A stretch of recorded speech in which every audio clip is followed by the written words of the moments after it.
the stand. Now he runs. He produces a magic print. He pulls out another one. This is incredible. This is ridiculous. This is 15 out of 10 on the incredible meter. What a player. What an entertainer. Give him the medal. Give him the Delier medal.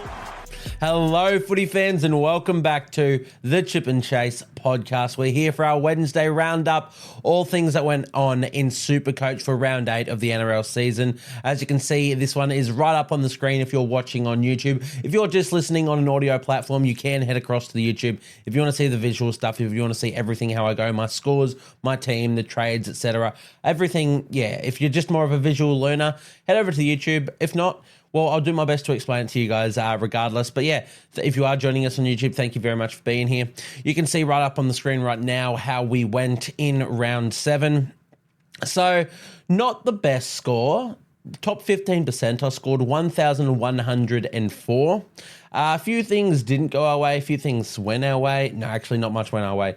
One thing might have went our way, but we'll get to that. We'll get to that. But yeah, top 15%. We still managed green arrows in a week that I thought I might be sliding, so could not be happier for that. It's in these sort of weeks where you're not having the best week, you're not having a week that you think you're doing all that well in, and you still manage to see green arrows. That's all I can ask for. It's about twice that it's happened so far this season where I thought I was going to slide for sure. But that wasn't the case. We've managed to, go up 2,805 places. That puts us into a season rank of 9,207th. So we're in the top 10K now. It's a decent little spot to be. Top 6%, 7,391 total score. So yeah, not a bad little spot to be in. Definitely want to be just chipping up the fairway, to be honest. I'm pretty sure we'll continue to do that. Pretty happy with how my side's going, but then I look at like my girlfriend's side, for instance, and I'm like, Jesus Christ, I actually am behind. I'm scoring decently more than her, like I'm above her in the ranks, but her side just seems a lot stronger than mine. So I know there's going to be a lot of people out there that are in very similar boats that have a stronger side than mine, but we work with what we got and we're pretty happy with it. Yeah, as I said, 1,104 was my score for round 7, so top 15%, and we moved up 2,805 places to a season rank 9,207th. So that will do for that. We'll get straight into the actual team wrap up, everything, how each player scored in each position, and we'll just be going over that. As you guys can see up on the screen right about now, hooker, quite a letdown. Brandon Smith scored 24. Now, he had been chipping away pretty nicely. His lowest score of the season might have been like a 36 or a 37, which isn't that great. But I never saw him dropping that low again. Not only did he drop that low again, he dropped even lower to 24. Quite a tough score to really take. Brandon Smith's sort of someone I wanted to hold, maybe not for the season, but for that bye period, get him through to round 13 onwards, probably finish up at round 17 and send him on his way. And I was hoping to turn Joey Lussick into a gun that I'd play and not really have to play Brandon Smith and just leave him there for when I needed him. It's sort of putting a bit of a troublesome little theory to that. If Brandon Smith's going to be punching out 24s, it's not ideal. But Joey Lussick, he punched out 51 on the bench. Not good, and we'll get to the team list, but Brendan Hands has been named now. So his scores have got to be going down. He's still got a 14 break even, so I can have him for one more week. I'm thinking next week I might boost, guys, and I might just go really, really hard. I know I don't need to. I know I stress the importance of boosting. Like, there's a lot of things that go wrong in the season. I know mates of mine have literally used all their boosts because they've had every player go down injured or lots of concussions or suspensions, and that happens. That's Supercoach. The luck of it, it can be tough sometimes. So I don't want to use boosts unless I have to, but I think next week I just want to use a boost and send my team, set it all up really well. I still have 2 boosts for the rest of the season. Keep in mind, when it comes to those bye rounds, we get an extra boost anyway, so we don't have to boost for them. I finished last season holding a boost for the entire season because I never had the right moment to use it. So they might not be as important as I think they are. It's more so for when, something goes really, really wrong on your side and you have to just get players out. I'm going to trust that if that happens, look, I'll also have 2 boosts left. But that's next week. But hopefully we can turn Joey Lussick into a gun next week. Probably Harry Grant. I've been very high on Wade Egan, but I want the best, and I still think that's Harry Grant. He hasn't hit his best yet, but I think that'll be coming. But 51 from Joey Lussick, not that I played him. That's fine. That's a good score. And as I said, it's decent for cash development. My front row department, bit of a letdown here. Jack DeBellin, the pod that we brought in a couple weeks ago, has gone 50, 53, then 43. So very much not the best scores from someone I thought was going to be 65, 70 average. Not ideal. In saying that, he's still playing really good minutes. I think the problem in his score on this one was the Dragons were all over the Warriors. They were attacking and not defending, and Jack DeBellin normally makes every tackle in a set of 6. So when he's not getting all those defensive stats, it limits his score a little bit. So 43, not ideal. Definitely not worry stations. I don't think I'm going to sell him for a fair while, maybe even hold him for, maybe the season, who knows?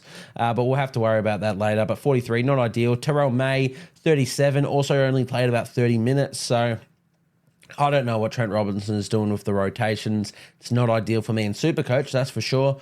But Terrell May, we know what he can score when he gets decent minutes, so I'm just going to hold him. I think everybody's going to be in a very similar boat. You just hold him and let him rock. I can understand if you do just want to up him to Payne Haas and not have to worry about that, because Payne Haas is consistent, or even Adam Fanua Blake. But I don't really want to use too many trades on front row, especially when Terrell May can punch out 80s at any given day. So 43 and 37 in the front row, not ideal. On the bench, Sam Hughes punched out another 68, another try for Sam Hughes. So he's now got a break even of 13. Obviously on the buy, so no price rise to come this week. But next week he'll make a good little price rise, probably get himself up to around 400k, which is incredible. Didn't really think, after the first few rounds of the season, I didn't think we were ever going to see Sam Hughes make that sort of cash, but he's gone and done it. I'll be looking to move him on eventually, but again, I don't really want to use trades in the front row. Maybe I could move Josh Curran there and then bring in a second row of some description, but we'll have to see. Regardless, Sam Hughes, 68, happy with that. Viliami Fifita obviously didn't play. He's my nuff. In the second row, Kai Pearce-Paul, 84. Again, not really too much going on with Kai Pearce-Paul. The Knights were very handily beaten. There's no try or try assist. Oh, he might have got the try assist for Bradman Best. I didn't actually check that. But regardless, 84 points, face value, those points are incredible, and I'm really happy with them, and I'm sure everybody else who owns him is as well. 59 from Josh Curran. Yep, stock standard, what we want, what we need. He's just going to keep doing that. Obviously on the buy now, so we'll have to sit him for a week. But when he comes back, I'm happy to just chip away at those near 60 scores for the rest of the season. Angus Crichton, who we brought in, only a 52, but once again, passing the eye test with flying colours. He looks incredible, Angus Crichton. We mentioned him in the review that he's just back to his best. It's like 160 odd metres, 70 post contact. Might have been more than 70 post contact, but he's playing some really, really good football. Roosters have got the Dragons this week. Maybe he crosses for a try. I know I'm going to put a little bit of cash on him to hopefully score a try in that one. But 52 points, that's fine. We move with that. Bo Fermor, 49. Once again, didn't play him. He's just, I don't know. He's an enigma, Bo Fermor. Just not the best scores, but 49 is not awful. He's only in 11% of teams at the moment. Break even 46. So I could hold him for one more week. He won't really make cash. He might make, I don't know, 5k or something, but I don't suppose he'll be going lower than 46. At least I'd really hope not. Morgan Smithies, 45. He's up to almost 500k, break even 41. So maybe one more week in Morgan Smithies. This is the problem, is I'm going to have all of my cheapies peak at the exact same time, and I'm not going to have enough trades to sell all of them. So that's going to be frustrating. But look, we'll work with that next week. Joe Chan, he did end up playing off the bench, 42 off the bench, incredible. Leaves him with a break even of minus 14. He made almost 43k. He's going to make some more. He's been named again, so fantastic for us owners. Nico Hines, 142. As you guys know, you can see that there's a VC on him. I was never planning on VCing. I went straight C on Charles Nickel Klukstad, which we'll get to his score. Look, it's the tales of Supercoach. In hindsight and just in general, always VC someone playing in the early rounds and then see someone playing in the later rounds. Should have done that. It was always going to be Hines if I was to do that. But I believed in Chance Nickel Klukstad very highly. I was all for the straight captain. He didn't score bad Chance, but definitely not 142. In saying that, Fox League stats are ridiculous. Hines did not play a game deserving of 142. They gave him an extra try assist, an extra line break assist, all this crap. And I'm like, what is going on? 142. It was a game that might have been like a 90. He scored 142. And I'm like, what the fuck is going on? It's stupid. And like, I own him. Like, I'm not complaining. I am complaining, but like for me, it's helping me out. But it's why it's so stupid, because for people who don't own him, not that there's many people out there, it's a real kick in the dick when someone plays. Like, he played good. Don't get me wrong, he played bloody good, Nico Hines, but it wasn't 142 score good. It's just, yes, Fox Sports, their stats are so stupid. They need to go with just NRL stats, but that's never going to happen.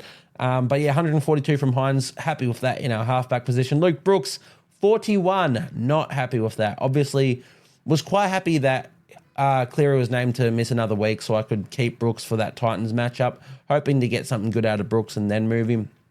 Not the case. 41 with a try assist in there as well. Yeah, Luke Brooks, I think his time is coming to an end. Nathan Cleary obviously named this week, so we'll have a look at that in the trade talks. But yeah, Luke Brooks, 41, not ideal. Dylan Brown, another 60-point game. He scored another junk time try. The junk time points have been the story of my season, to be honest. It's really saving me, getting me out of some pickles. But 60 points from Dylan Brown, we take it at face value. But if you read into those stats and how he scored that 60, not ideal. Some more changes for the Eels coming up, which we'll get into. So we'll have to see how they go. But again, I'm just holding Brown. I don't know what else there is. Lachlan Galvin, 35, his lowest score of the season, brings him up to a break-even of 15, so he'll break that next week and probably look to make some more cash. Happy for that.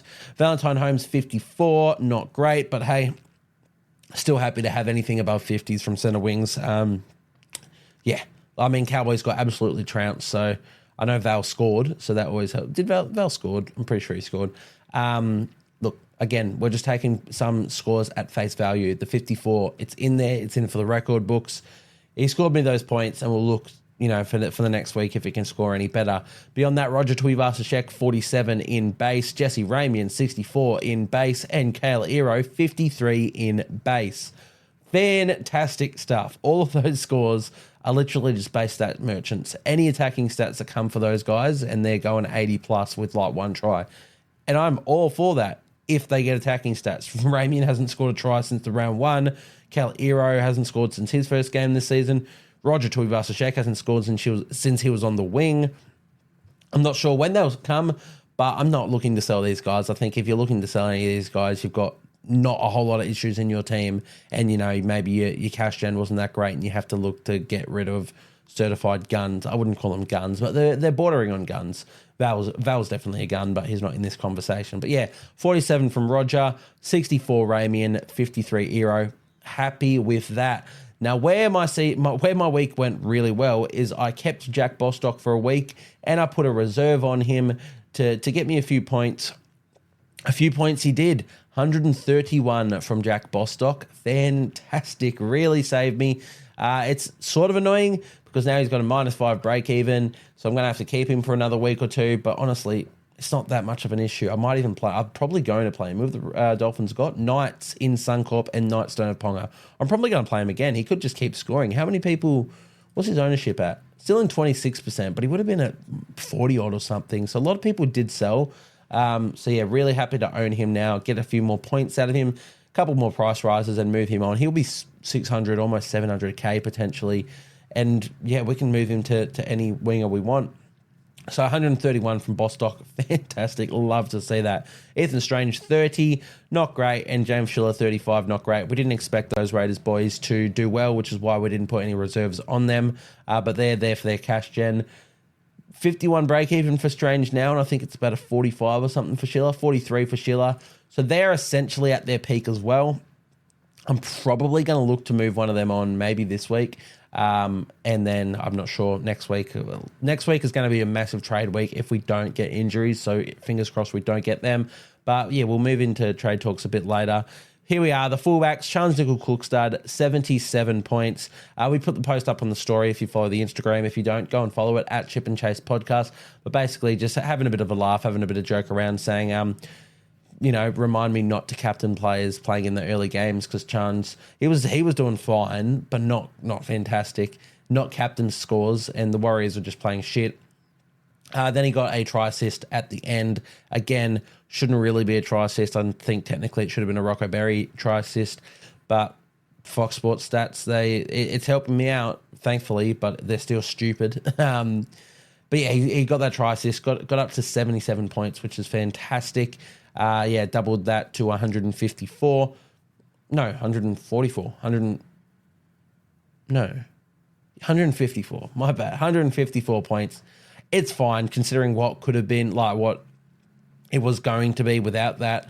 Happy with that. Obviously, could have been the Hines, but we're not going to look back on that. I was always going to straight see Nickel Klukstad, and look, we live with the results. Kalen Ponga's 14 was the dampener. So we went from a couple ends of the spectrum there. We went from Bostock, real win, chance Nickel Klukstad, and then Kalen Ponga, the dampener on my week, 14 points, and looks like he could even miss the season now, which is absolutely awful for Ponga. It's absolutely awful for the Knights. Hopefully he won't. He's going to see a specialist. Hopefully he can come back after a couple of months. So they're looking at 2 months minimum. But hopefully it's not the season for Ponga, because that would just be awful to lose a player, lose a superstar like him out of our game for the entire season. But 14 points, played injured, didn't do much even when he was, there's nothing on Ponga. Yeah, it's just the 14 score. He's definitely going to be a trade out for anyone who owns, like myself.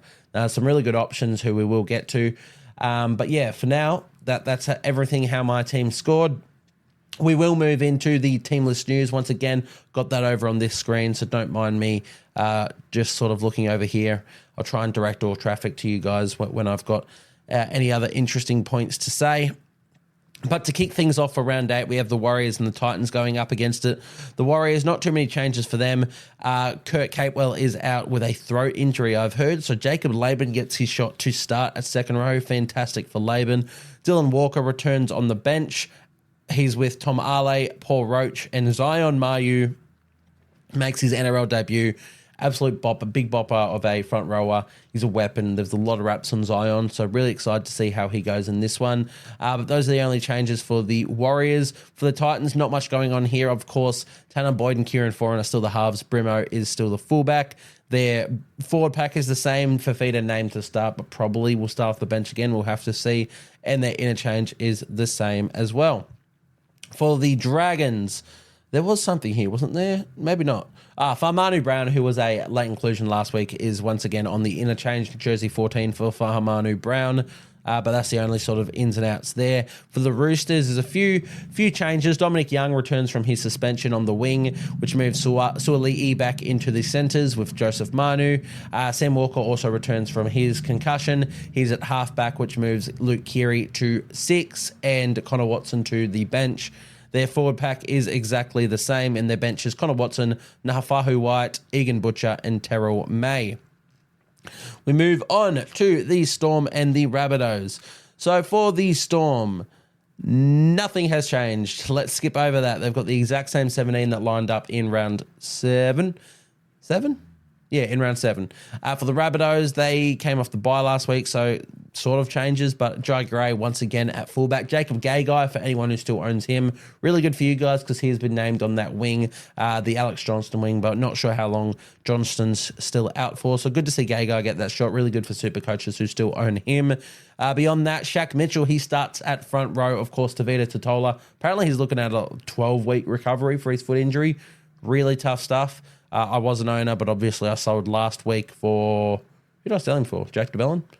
No, Angus Crichton. That explains it. But yeah, so Shaq Mitchell is now starting at front row, and Cameron Murray returns from concussion, but he never really missed a game, but he's at 13. Mamazelis is on the bench. Damien Cook has been recalled to the side at hooker, and Jai Arrow also returns from injury for his first game since round 1. So really good stuff for the Rabbitohs there. Moving into the next game, that is the Seagulls and the Eels. For the Seagulls, Josh Alloye returns from suspension, and that pushes Matt Lodge to the bench and Aaron Woods out of the side. Nathan Brown, who was named last week and didn't play, he's back in jersey 17. Those are the only changes for the Seagulls. They go up against the Eels. Now, the Eels have made some changes. They have dropped my boy Sean Russell. They've brought Micah Sevo back into the side, though I assume Micah will play on the left, and they'll move Bailey Simonson to the right, who is the other winger. Ethan Sanders makes his NRL debut at 5'8", but I'd expect him to play more of a halfback role and let Dylan Brown play his normal game at 5'8", considering Ethan Sanders has been a halfback through the grades. But really good stuff there. Awesome to see Ethan Sanders make his debut. Off to the Raiders next year, I believe. So hopefully he can just come out and do some wonders for his current squad before departing at the end of the season. Their forward pack is almost the same. The only difference is Ryan Madison has been named at second row with Bryce Cartwright out. I'm not quite sure why Bryce Cartwright is out, but he's out nonetheless. Could mean good things for Madison. You know, he's at a really, really low price at the moment. If he can get anything back to what we know Ryan Madison's capable of, he could be a really good budget pickup. But we'll have to wait and use this game as a bit of a wait and see and just have a look at him. And we'll wait till there's some more news about Bryce Cartwright, because I can't find anything about what Cartwright is out with. Beyond that, their interchange is completely different. As I said, Brendan Hands makes his return on the interchange, so it means some bad things for Joey Lussick owners like myself. So Hands on the bench with Makahisi Makatoa, Joe Offa-Hengawi stays on there, and Kelma Tuilangi, he returns on the bench, which means Luca Moretti, Dejan Arce, Wiramu Greg, Blaise Talangi, all those players dropped out, but they're all listed in the reserves as well. Moving into the next game, we have the Tigers and the Broncos. So for the Tigers, the only change is that Junior Tupou is out with the injury he sustained in round 7. So the Union speedster, Solomon Alamalo, I definitely butchered, apologies to that. But yeah, Solomon Alamalo, he makes his NRL debut on the wing, which is exciting. Not sure how long Tupou's out for, but maybe there's an option there if he kills it. But again, we get a few looks at him before anything happens or price rises change or anything. So just take a good look at him. Once again, their halves are the same. Their forward pack has changed a little bit. John Bateman has moved to 13. Samuela Fainu starts at second row, and that moves Fanua Pole onto the bench. So their bench is Latu Fainu, Alex Twal, Alex Seyfarth, and Fanua Pole. But not too much of note for the Tigers. For the Broncos, massive changes here. We have... what have we got? Who was there? I'm missing... Selwyn Cobbo, sorry. Selwyn Cobbo has missed the side. Not sure why. They haven't really listed why, but he is gone. Katoni Staggs is partnered with Jesse Arthurs in the centres, who makes the move from the wing, with Dean Mariner returning on the wing for Jesse Arthurs. Jock Madden is the 6, with Ezra Mam also missing. Not sure what happened to Mam, but he's out. Adam Reynolds is the 7. He makes his return, so really good stuff for the Broncos there. In the forward pack, Payne Haas makes his long-awaited return from injury. He's named at front row, which pushes Fletcher Baker back to the bench. The other big in, Brendan Piakora makes his return from injury in the second row. So any of you who are still owning or holding Brendan Piakora, massive win for you guys. I am not one of those, but hopefully he can score a few tries there and reward you guys for your patience and for holding on to him. But those are the only changes for the Broncos in this one. We move into the Cowboys taking on the Panthers. For the Cowboys, not much going on. Only thing that's of note is that Jason Taumalolo has been dropped to the bench. Griffin Neem is now starting at front row. And there was one other thing. Thomas McKaylee comes onto the bench for his Cowboys debut at the expense of Jack Gosiewski. So those are the only changes for the Cowboys. For the Panthers, we do have the return of Taylor May, who missed last week's game through personal issues, I believe it was, so we won't read into that too much, but he's been named in this one. Nathan Cleary is the big one, of course. He makes his return from his hamstring injury at halfback, so really good stuff for Nathan Cleary and for anybody looking to purchase him, or for anyone who managed to hold him through all this time. If you managed to hold him through all this time, fair play to you, because that's a lot of money that you haven't been able to play with. But Nathan Cleary has returned. Their forward pack is the same. So that is all for that game. We move into the Dolphins and the Knights. For the Dolphins, not too much of note at all. The only change is that Kurt Donahue returns from suspension, and that pushes Sean O'Sullivan out of the squad. Not really Supercoach relevant there. For the Knights, the big one, of course, Callum Ponga missing with injury, with that foot injury he picked up. David Armstrong has been named to make his NRL debut at fullback. Obviously, don't go early. We stress that all the time. You get a couple looks before their prices change. The other thing to note is that David Armstrong has primarily been playing wing for the Knights in New South Wales Cup. Fletcher Sharp, their 19-year-old gun fullback. There's a lot of raps on Fletcher Sharp, especially from myself as well. I love everything about Fletcher Sharp, but he's been out injured for a little bit. I'd assume when he comes back, Fletcher Sharp is the favourite to be the fullback. But if David Armstrong kills it, then, maybe not. But definitely don't go early. Just wait a couple of weeks. Let's see David hold the spot, make cash, bring him in after that. But yeah, don't go early. But regardless, really good to see David making his NRL debut. He's about 23, I think. So he's been waiting in the ranks a little bit. And he is a gun as well. You would have seen him in the trials. He scored a few tries in the trials. Really fast player. So really good to see him make his debut. Rest of their side is stock standard, and that is all for that game, which means we move into the Raiders and the Sharks, the last game of the round. The big news here is, of course, that Jamal Fogarty is out of this game with the injury that he picked up, which means KO Weeks has been named at number 7 to start. I expected Adam Cook. To be honest, Adam Cook has been killing it in reserve grade for the Raiders. Not the case. I've gone with KO. It could be really bad for the Raiders, to be honest. I don't see KO or Ethan Strange as halves. Well, sorry. They're definitely halves. I don't see them as half-backs. I think their kicking game could be quite a struggle. I think KO's best parts of his game is his off-the-cuff and just out-of-nowhere fast play. And if he's at half-back, I'm not sure how much he can really do that. But we'll have to see how that all goes because he is named in the number 7. Beyond that, Simi Sasangi also named at 12 once again. Played a lot of the halves last week, scored a nice try. He's set for a good price rise at bottom dollar. Could be looked for a pickup if you wanted, but I'm sort of in that boat where, look, I've already got all these cheapies. I've already got all of that. It's time to start turning them into guns and let's go for points. But if you go for Simi Sasangi, I don't hate it, but not really for me. Beyond that, the rest of their team is the same. For the Sharks, the news is that Braden Trindle has been stood down from the Sharks. I'm not sure if it's an NRL imposed sanction just yet. I think it's just out of the Sharks camp. But if the NRL do also look to, stand him down, suspend him, whatnot, we'll have to wait and see how long that's out for. Not sure too many people own Braden Trindle. If you do, definitely get off. If you don't, wouldn't be looking to set a jump on. But also, I wouldn't be looking to jump on Daniel Atkinson, who was the man named to replace him. Not until we know more about that Braden Trindle stuff.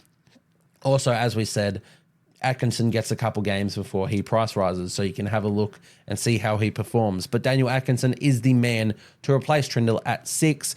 Beyond that, their forward pack is the exact same, and their bench is the exact same. Of course, the sad news that Dale Finucane has been forced to announce his immediate retirement from the NRL due to injury. So that's really unfortunate, but he wasn't in their side last week, so it's not too Supercoach relevant, but just sad for the game, to be honest, because he's one of the better players and one of the better guys of the NRL. So really disappointing for Finucane, but congrats in your retirement and enjoy.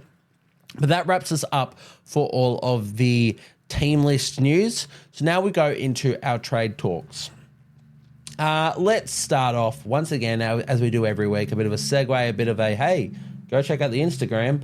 We'll look at the post that I do over on my Instagram, our pod talks. Ignore that. Sorry, just a couple of technical issues leading into that one. But yes, our pod buys here up on the screen. As I said, go check out the Instagram if you're not already following. This is just a few players that we do every week that we think are some good pod picks, low ownership. For those of you who don't know what pod is, it means point of difference. So they're your low ownership players that you think could just make moves for you that a lot of people don't own, so they're not going to be making those moves as well. So yeah, just point of difference players. You can see the 3 up on the screen for this round.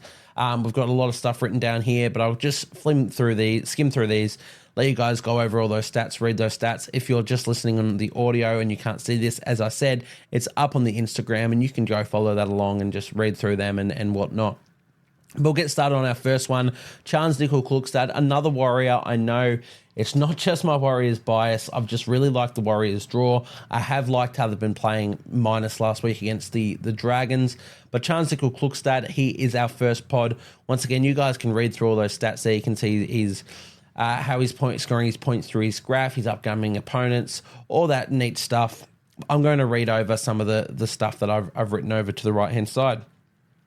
So Charles Nickel-Klukstad.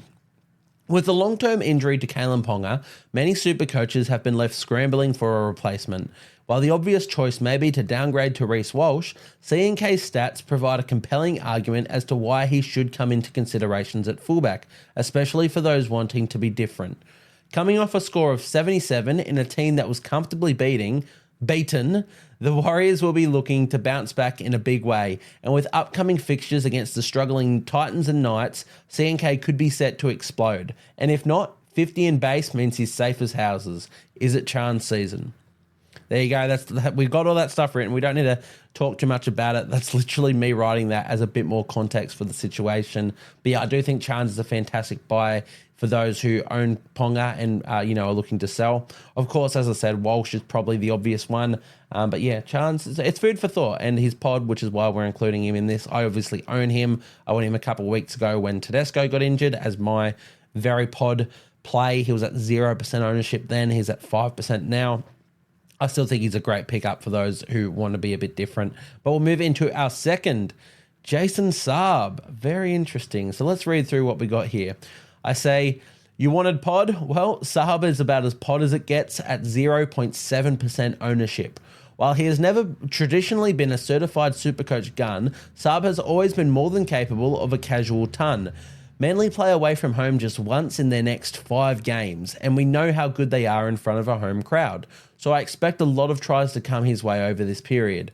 With a low break even, now is the perfect time to jump on, and he looms as a great pod target for those looking to sell the peaking Schiller and Strange in the centre wing.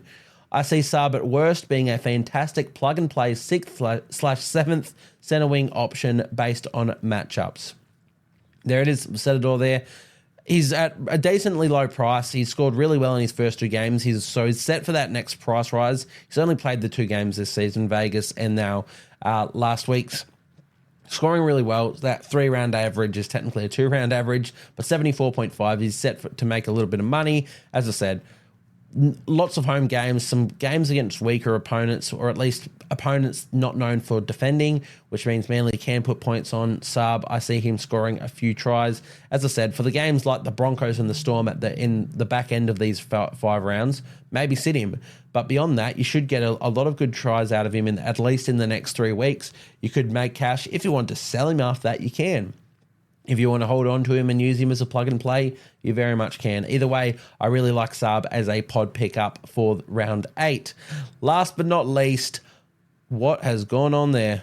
Last but not least, Isaiah Yeo. So we'll read what we've got about here. Okay, I'm bending the rules a bit here because at just under 11% ownership, Yeo isn't an out-and-out pod pick. But with the scores he's putting out, I simply couldn't leave him off the list. He's putting out absolutely elite scores on a consistent basis in a fairly mediocre position so far in 2024. His base is huge, his minutes are huge, he plays for the best team in the comp, and I don't see his output changing. We can keep waiting and praying he drops cash and we can get on him at a reduced price, but it hasn't happened yet and I'm not convinced it will. And the longer you wait, the more you set yourself behind. Time to pay up for premium. That's all it is there. Yeah, not technically pod, just under 11%. With these pods, yeah, we sort of look to go 10% or below. So he's bordering on that. He's definitely still not highly owned. So he's pod enough, definitely for sure. Yeah, he's just doing some ridiculous things. Look at that. 3-round average, 80.3. I think his normal season average is about that as well. It's ridiculous what he's doing. Yeah, season PPM, 1.03, which means he's averaging over 80 for the season. It's ridiculous, and we keep waiting and waiting for it to drop and his output to go down. It's just not happening. Let's be real. If you want to get on him, if you want to be the best super coacher, pay up, put him in the side, and just forget about him. Let him do his thing. Upside isn't tremendous, but in saying that, he also hasn't scored a try this season. So if he does, he can probably go 100 plus in those games. Yeah, look. I think he's matchup proof. I think, it's just everything about Isaiah Yeo. I think you're going to want to own him, to be honest. I don't, and I really do want to. But that is our pod segment. Once again, please check out the Instagram. Go show this post some love. Only uploaded less than an hour ago. Try and get it out just in time for the podcast. But yeah, go show this some love. Please do follow the Instagram. But now we'll get into the trade talks of what I am going to do and the best options for the week. So as we come down here, we can see the most traded in, not in my team. Reece Walsh coming in for a lot of players off the back of his 110 score, decently low break even, and very, very low price for Reece Walsh. Look, very good trade-in option. We mentioned him a little bit in the Chance Klukstad chat. A lot of people will be looking to bring him in for Kalen Ponga. And if you don't own Kalen Ponga, are you looking to bring him in? Are you trading a gun like a Trbojevic or a Drinkwater, a Dylan Edwards? I'm not sure. I don't have to worry about that too much, thankfully, because I am in the luxury that I can just trade Ponga to him. And since I own Chance Klukstad, who's the other guy I just mentioned as a pod, I will be trading to Reece Walsh, which means I'm still running without Tom Trbojevic, which is terrifying. I'm still running without Drinkwater, which is pretty scary itself when the Cowboys actually play well. But if I was in the boat that I owned Drinkwater and Trbojevic, would I sell them? No. Maybe you could make a case for Drinkwater. Like, you make a lot of money by doing that trade to Walsh, but it's still a trade and you're trading a gun. I still think Drinkwater's got a lot of great scores in him. I wouldn't be trading unless you're forced to, which, as I said, luckily I am, so I can just do this. But regardless, Reece Walsh, good trade-in target. I think there's a reason he's the most traded in. Nathan Cleary, the second most traded in. We've been waiting. Everybody's sort of been holding their horses and just waiting for him to return so we could jump on him. I'm one of those people. I'm looking to get him.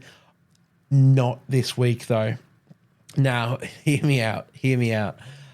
I just don't like that. It's a hamstring injury. I don't trust that. He's pretty late in the round, so if I made my trades, I can't really reverse them. Well, I can't reverse them because Manly play first, and I'd have to trade Luke Brooks for it. I'm going to wait a week. He's got an 80 break even. He could very well hit that and go up in price, but I don't expect him to go up too much. I'm just going to play it safe and wait 1 week on him. I don't want to hold Luke Brooks, don't get me wrong, but I think I'm just going to. The other thing is I really want a certain player for a matchup this week, so I want to jump on them early. But Nathan Cleary, I don't begrudge anyone for jumping on him this week. I would myself if I wasn't just a little bit cautious and I didn't have another plan in mind. But Nathan Cleary, fantastic pickup this week. And just, solidify your halfback position, guys. Max Plath is the next most traded in. Now, very interesting one.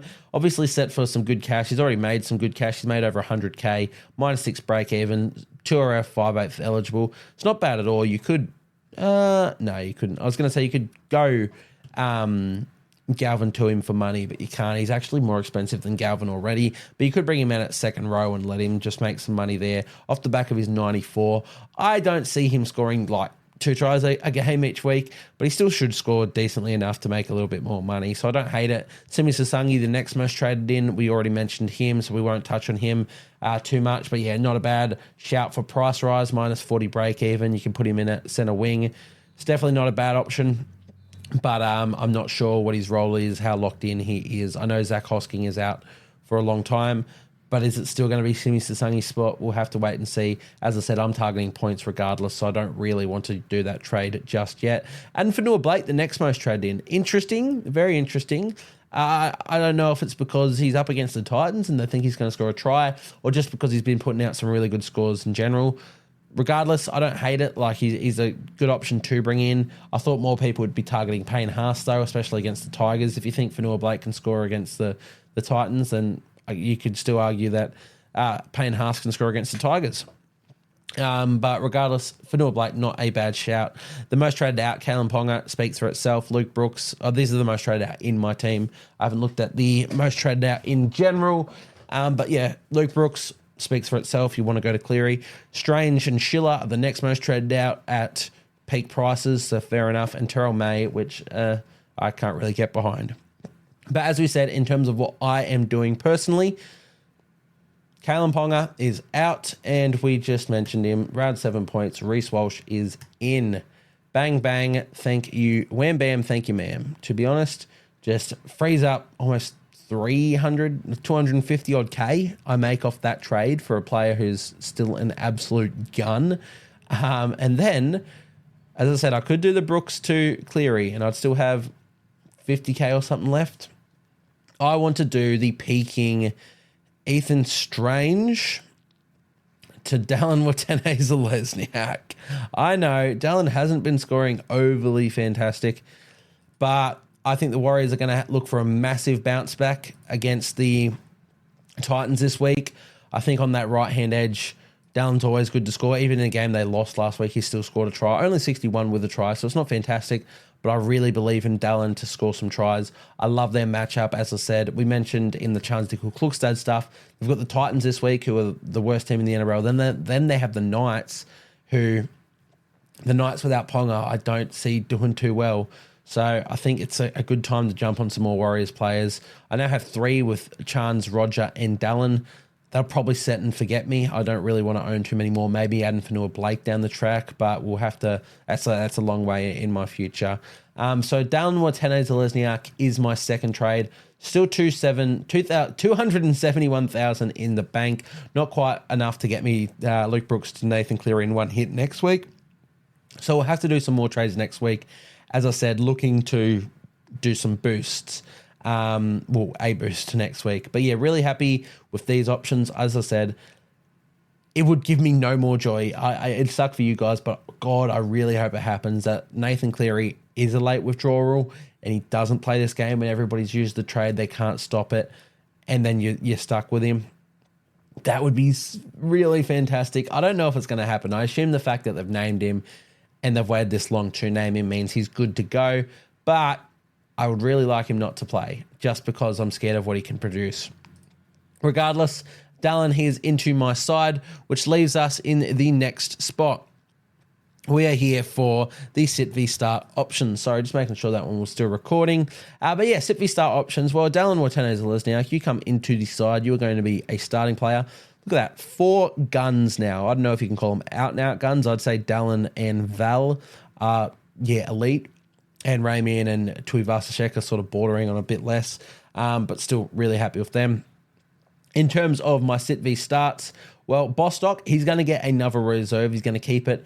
Dolphins up against the Knights at Suncorp, a Knights team without Ponga. I think Bostock, he is scoring some points again. Reece Walsh obviously is in the side.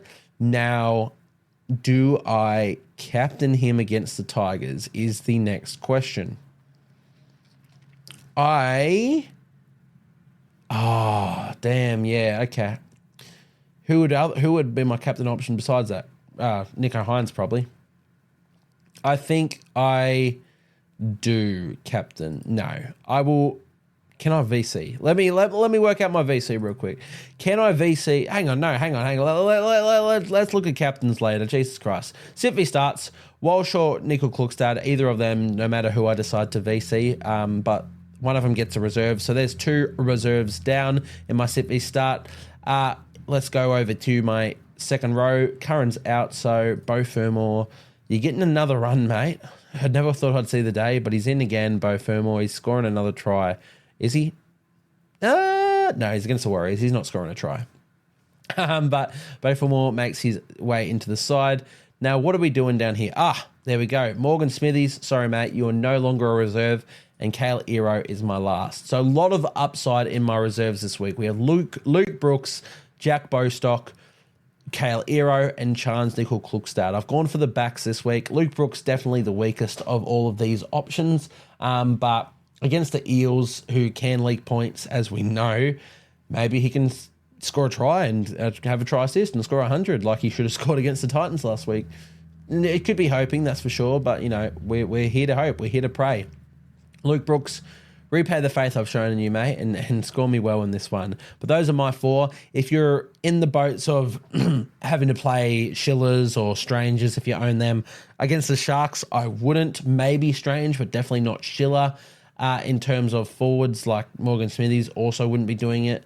Look, it's going to be hard. I think maybe people are going to struggle to do reserves this week, not so much because they don't have enough players, but because there's no real good matchups. Like you don't want to play Raiders against the Sharks. You don't want to play Tigers against the Broncos.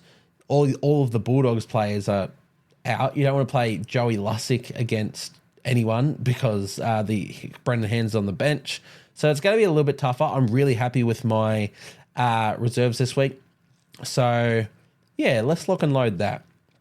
In terms of my captains, now let's just go through the entire week and talk about it. For the first game, VC options you'd be looking at here, Warriors and Titans. Yes, I still think throwing a VC on Chance Klukstad, I'm not going to do a captain again, but a VC on Chance if you own him, really good option. A VC on Dallin if you own him, don't hate that as well. A VC on Sean Johnson if you own him, it's worth throwing a VC on. If Johnson's named, which he is, you'd expect him to play and expect him to goal kick. Now, there's a lot going on about how Johnson's managing an injury at the moment. He is not training. He's just showing up to the games and playing. And they've already talked that they will, Andrew Webster's already said that he'll look to rest Johnson at a couple points this season to help manage that injury. I think it's an Achilles problem, which is, if you're not familiar with the Achilles, it's your heel, essentially. It's a pretty significant injury. If you do your Achilles, you're normally out for a season. And he's done it before, Johnson. So they'll be looking to manage that. I don't know if it'll be against the Titans, but also if the Warriors get to a big lead, they might just sub him off. So you can still VC him because he could score 100 in 50 minutes against the Titans. He always manages to score tries against the Titans as well, has a really good record against them. So you could VC him, but I wouldn't be looking to do it, especially with the other halfback options this week that could be potential captains. So Sean, not for me. Chance, yes, I love it as a VC. Dallin, it's not a bad VC either. Dragons and Roosters.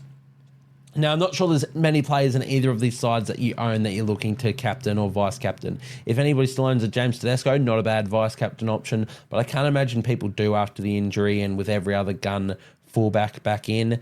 I wouldn't be looking at anyone in this game. Storm and Rabbitohs. Now, this one is interesting. Rabbitohs, been a bit of a basket case. I'm hoping that they come back a little bit after their bye. I'm really hoping that has sort of rejuvenated them and got the playing group together. But they are going to Amy Park to take on the high-flying Storm. So I don't think it can be all sunshine and rainbows for the Rabbitohs, which means a Ryan Pappenhausen, a Harry Grant, a Cameron Munster, if you own them, all good VC options. Nick Meaney, if you want to be really bold, if you did pick him up, not an awful option as well. But definitely not captain options. They're all VC options. Seagulls and Eels. Tom Trbojevic speaks for himself. I'd VC or captain Trbojevic every round, no matter who they're up against, to be honest. So, yeah, Tom Trbojevic, I'd still be looking to VC on him just because of the later matchups. But, yeah, Tom Trbojevic, do not hate that at all. Then we have the Tigers and the Broncos. Here we look at Reece Walsh. If you're owning Reece Walsh against this Tigers team, definitely look for a VC or a C if you can. I think that's a fantastic matchup for him. Beyond that, not too much else. Cowboys and Panthers. After the Cowboys' recent performances, I wouldn't be looking to VC any of them, so no Holmes and no Drinkwater. For the Panthers, obviously, if you own Cleary, I'd be looking for a VC. No, you can't VC this late in the round. I'd captain Cleary, potentially, but it depends if you want to do the Hines matchup against the Raiders. But Cleary, definitely a good option for a captaincy. Dolphins, Knights. Not too much to captain here. Obviously, with no hammer, it's quite tough. But Trey Fuller was electric, but I don't suppose too many people own Trey Fuller, especially since he's fullback only. Jermaine Asako, if you want to be really ballsy, but not for me. Then we have the Raiders and the Sharks, and here's the matchup of the week, in my opinion. Nicho Hines against a depleted Raiders side with no Jamal Fogarty. I think it has to be the move after what the Sharks just did to the Cowboys. I think they can do that and then some to the Raiders, unfortunately. So Nicho Hines is my captain for the week, which means my VC, as we have got it on now, will go on Reece Walsh. If I can loop that. When do the Dragons play? No. Oh, yeah, I can loop that because the Bulldogs are on the bye. So I can just... how am I going to do that? Let's just make sure I can do that. It's probably not the most riveting content right now, but with the Bulldogs in the bye, I would need to captain a Bulldogs player. So that'd be Josh Curran or Sam Hughes. Now, I can't do Hughes because because my front rowers play before Walsh. Can I do Curran? Yes, I could. Yes. But who would I? It's quite difficult to work out how this is going to work. When do the Titans play? Early. They're the first game. So it'd have to be Kai Paul that would make way, but then I'd want to put a reserve on him, which maybe Luke Brooks just doesn't get a reserve this week. And I go Morgan Smithies. There you go. Sorry, Luke Brooks, you're done. Just in case I want to loop. I want Luke Brooks playing.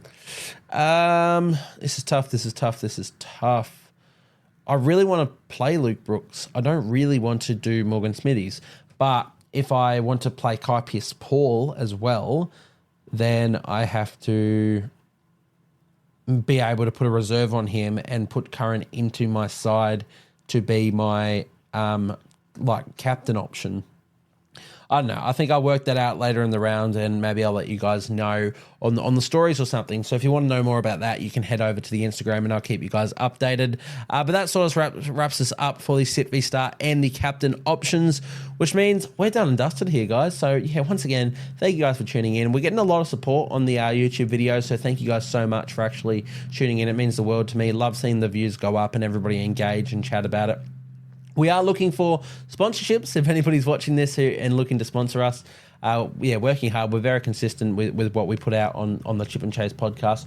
So sponsorships would be lovely. I'm also looking for people to collaborate with. So if you know your footy, if you want to get involved in some content creation and some podcasts, reach out to me on Instagram or at my email, which you can find in my Instagram. That's just chipandchasepodcast@gmail.com. And the Instagram is chipandchase@Instagram. Reach out to me on them if you want to. If you think you know your stuff and you want to get involved in a bit of content creation, whether it's Supercoach or just normal footy, reach out and we can talk about it and we can maybe discuss something there. And if you are looking to potentially sponsor me, also reach out via the Instagram or the email. I'd really appreciate that. But once again, guys, thank you guys for tuning into this one, and I'll see you guys next time.